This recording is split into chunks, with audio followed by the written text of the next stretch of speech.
अच्छा सुनो, सब्सक्राइब करते वक्त ना घंटी बजा देना ताकि जब मैं ऑनलाइन आऊँ तो तुम्हारे फोन की भी घंटी हाँ हेलो। हाँ हाँ हाँ। ना ना अभी हमरा फुर्सत नहीं है। अभी फुर्सत नहीं है मेरा। अरे हाँ भाई ठीक बा। अरे समय मिलने के बाद ही कोई और बात बाटे।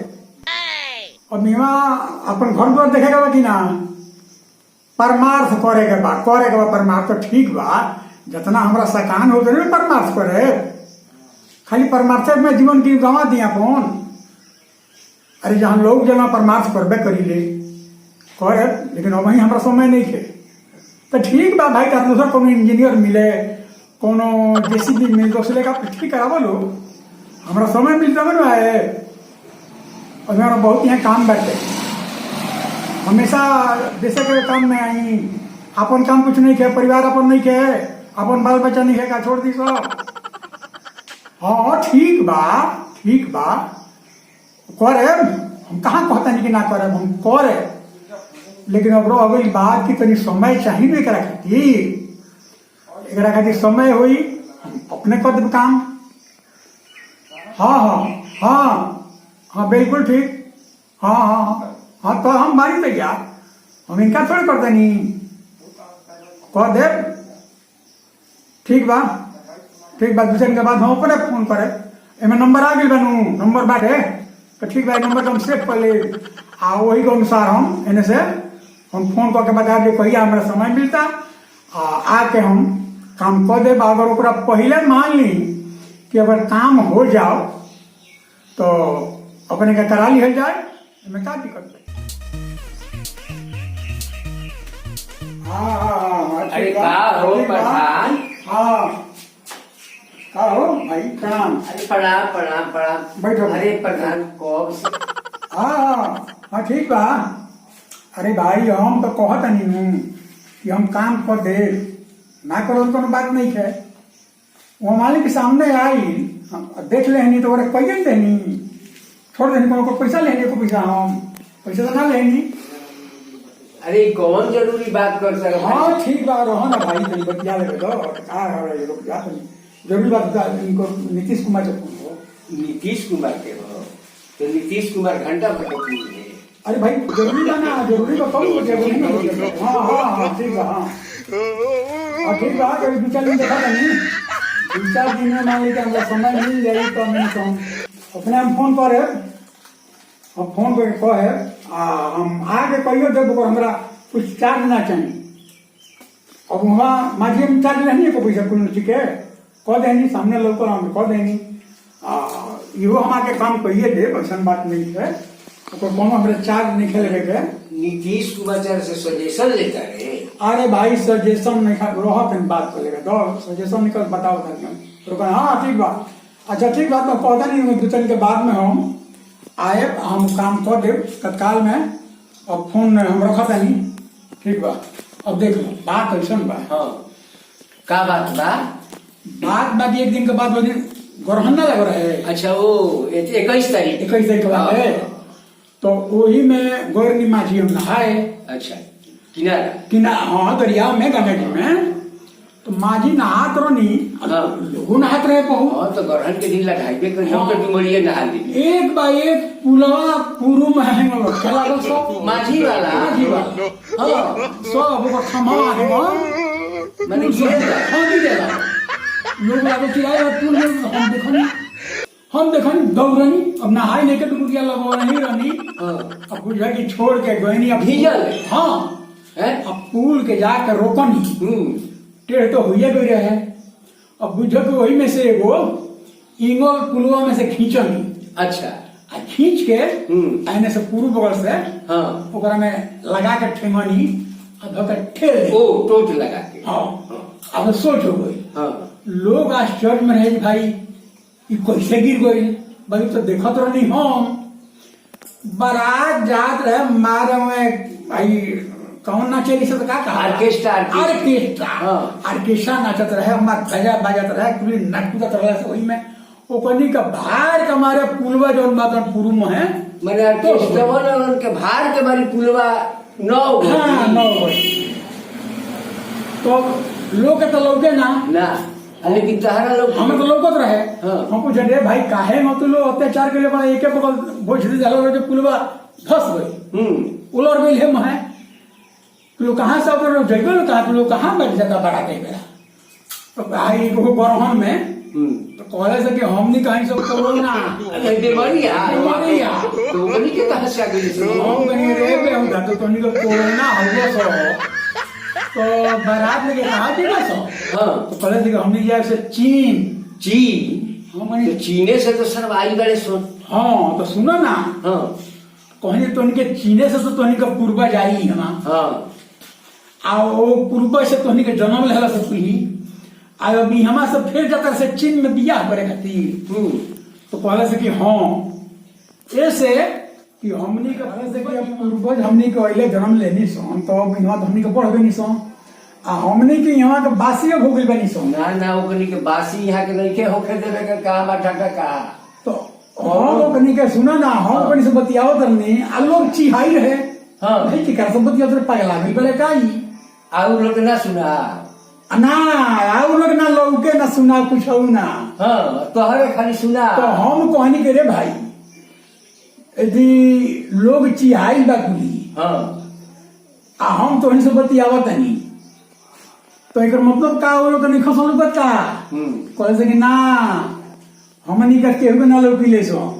एगो रउआ के लौकत नहीं सो जानते नहीं का है क्या है ऐसे कि रउआ आज तकले जिंदगी में कभी झूठ बोल नहीं अच्छा हरिश्चंद्र बानी जे झूठ ना बोले हो जाए तो हाँ ओकरा लौकत सो हमनी के ओकरा से बतियाइबो करे सो हाँ लेकिन एको बार जे जिंदगी में झूठ बोल देले होई ओकरा ना लौकत सो हमनी के हाँ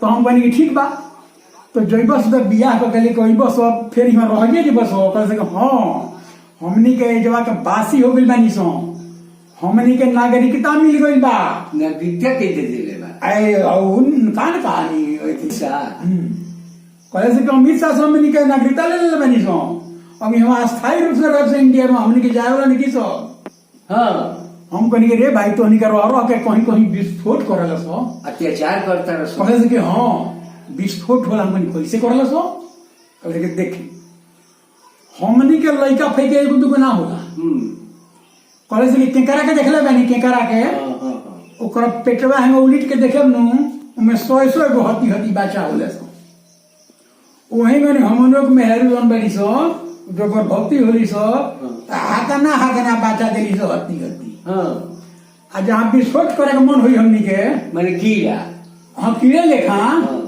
कहले सो कि जहाँ विस्फोट करे के मन होला हमनी के जे हे नगर के तबाह करे के बा उसमें हम एगो गर्भवती अपन परिवार ले जाए सो अब दो के पेटवा के दबिए सब फट के बात दिए सो 100 इनके लॉय का दी सुन ना होती है हाँ सुने को हाँ सुनले भाई कीटाणु होले लखनऊ में विस्फोट हो गई कोरोना विस्फोट तो दिल्ली में कोरोना विस्फोट हो गई तो महाराष्ट्र में कोरोना विस्फोट हो गई तो उहे बताओ तरह से पूछा नहीं जे कैसे विस्फोट करल सो उहे कहले सो कि एक हमनी के मेरा भी जन बनी सो एक बच्चा है दबिया तो बच्चा भर दे बिकी 5 साल साला और सब बेटा लोग जाके धर लिए सो बस ये नाच कर जाई हाँ यही में विस्फोट होला हम ये कहले सो जो मन हो जाला तो और भैया के सब बियाह करे बियाह के लेके आए तो हम का खाई के रहे सो यही कोनो उपाय लगावो कि यहाँ ओकनी के रहे ना दिहल जाओ ओ हो तो किनको बस के बारे से जाके घर बत के हरि बनी सो इहो बात तो ठीक है कहता है बंदूक से मोबे ने करिए सो हाँ गाड़ी से हेती है हम कहने के रे भाई तो तोहनी का कोरोना हो गो सो तो आदमी के रूप में 1200 ई कैसे कॉलेज के देखी लोग ना मानी मगर वो हमने देखा नहीं रूपरेखा आदमी लेखा बा मैंने हम तो देखा नहीं तो कॉलेज के ये हमने के जाके लोग के धो लिए सो हाँ हम कहने के धो ले सके मतलब तो हमने बढ़िया बड़ा सका और देखी हमने के बढ़िया बनी सकी ना हाँ पहलवान के देखले बनी अखाड़े में लड़ो हमने हाँ देखले तो बानी तो कॉलेज के पहलवान जो बढ़िया होले से कम लोग के पटकेला कहने के हाँ ये तो बात होला ठीक है बात बा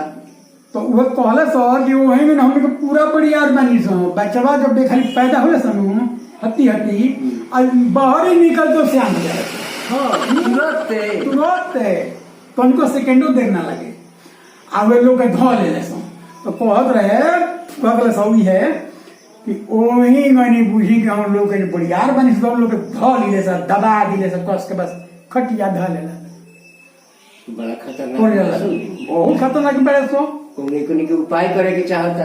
अब उपाय अब के करी सरकार करी और सरकार तो दवाई करी तो निकाली तो न करी तो दवाई निकाली तो करी राम जाने हो या कि ना इसको भगवान जाने लेकिन कहल जाओ तो पुलवा का भई पुलवा के पानी है ना आज में से एगो इंगलवा धो नोच ली आ नोच के बाएं हाथ से धो के में ठेमन लेकर लगा के तेल देने में हाथ से अब पुलवा सोच हो गई पुलवा सोच हम रहनी ना रहती तो वही पुलवा पे तो गाड़ी आई तुरंत गाड़ी आई दुबजिया हाँ तुरंत आई कह जो पुलवा का हम सोच को देने गोड़िया फंसो ना बच ना तो फंस जाए करिया लोग डूब जाए तो मर जाए पुलिस नुकसान हो जाए कहे हम बानी से बचा ले उहे न फोन मार लो अच्छा उहे बतियाओ तो नहीं मुख्यमंत्री से हाँ मुख्यमंत्री का फोन आइल हमारा लगे अच्छा मुख्यमंत्री का फोन आइल उहे जो भाऊ गांधी से तू बानू वो 4 गो पायवा पर उलर भी बापू गांधी से तू और वह कहता है कि मैंने आओ भाई जल्दी करे पुलवा का सोच करे खाती तो मान लगा हमरा फुर्सत हुई तो मिल जाए और फुर्सत बाना तो मोबाइल पे बुआई धान के रोपनी लाग गई तो कहनी के भाई 2-4 दिन अपन काम संभाल ले तो बाद आओ तो सोच कर दे हमारे तो यह काम बा पैसा वैसा ना ले हम परामर्श काम करी हम परमार्थ काम करी हम देश खातिर तो उहे बुलाओ तलो तो 2-4 दिन समय निकाल के जाइबे करे माने खर्चा ना लिए बोले वाला एगो तू ही बाड़ कि ना दूसर मैंने झूठ बोलते नहीं कहीं हमरा तो विश्वास नहीं है कि तू सच बोलत काहे तेरा विश्वास नहीं कर हम कहिए नहीं कि जाके पूछो इनका के भाई कैसे मुख्यमंत्री का फोन हमारे कैसे आयल हो यही आयल हो वहाँ पत्रकार जुट गई माझी जब पुलवा का सोच पैनी पत्रकार लोग जुट गई पेपर वाला लागो लोग पूछे नाम का हो घर गाँव कहाँ हो मोबाइल नंबर अपन दी तो एगो से बता दे मोबाइल नंबर अब बुझे कि अब बुझो अखबार में आउट को देला सो अब मुख्यमंत्री पढ़ ले वाले चीज के जे डीएल बाबा बारे गोरखपुटिया में आई कोई सोनो पुल के सोच को देते रहे अब वो है फोन कर रहे हैं यहाँ जल्दी पुलवा का सोच करने तो चले के दिक्कत से होगा सब गाड़ी हो कोई वैसे इन्हों जाम लगे तो तनी सब दिक्कत सो हो के बाद जाइबे पर का करे परमार्थ से काम सो करले बनी सोचले बदल में करही के बाद तो तारा विश्वास नहीं कर मौत हो के कौन बात करते सोच करता रहो आ कोरोना बीमारी के विस्फोट होता तो हमहू एगो सुना देतनी का सुनइबो आ कोरोनावे के एगो चीन से आई तू झूठ बोलबो हम झूठ बोली झूठ बोले ना गाने में की है और का नाम हो कौन बोल रहे हो करे तो पकड़ ले सोन अच्छा तो जब अपना इंडिया में आई अच्छा है वही से कुटूर एने उने फैल गई बड़े सन देखनी कब दवाई बनता अच्छा कहाँ वहाँ अरे तेरा मालूम है नहीं खे हम तो ना जाननी हो ऐसा दवाई बनल बा अच्छा ऐसा कि बस एगो हटहट नींबू बा अच्छा निमौआ हाँ निमौआ के एक बूंद गरबा तो 1 गिलास हो जाए एक बूंद से एक गिलास हो जाई हाँ आ वो के 1 गिलास जे पीली अच्छा ओकर बीमारी एकदम खत्म हो जाई हाँ निमौआ बा कहाँ बाटे हाँ यूरोप से आई बा यूरोप से बाटे के बता दी कि भी लग जा अच्छा ओके रखल बा ओके गाछ लगावल जाई ओके बढ़ावल जाई पूरा बढ़िया से बना के वही के मेडिसिन बनी अच्छा मेडिसिन बने के बाद बन गई बा एक बूंद कोरोना गायब। अच्छा वाह, माने सब के हार गई। हाँ। अब तू ही बाकी बड़ा कोरोना के दवाई निकाले आला। आ तू पुल से बड़का बोझ भई बड़ो। हैं? हाँ बड़का बोझ। बड़का बलवान भई बड़े पुल के सोच को देता है ए भरी ईंगल लगा ए भरी ना सुन लो रामदेव बाबा को निकल रहा। हाँ भई बा। हाँ हाँ आ तू निकाल तर कोरोना के दवाई जइबो जेल जइबो। हाँ तू जेल जइबो। हाँ निकाला कोरोना के दवाई तू अखबार में निकलवा ना दो निकलवा ले आओ बाद में और भेटाई कोइलर ले हाँ बस केस हो गइल उनका पर दवाई सही नहीं खे। अरे सही बा कोरोना के दवाई बा नींबू गाड़ तो नीमक डालो तो गरम को के पियो एकदम दवाई बा।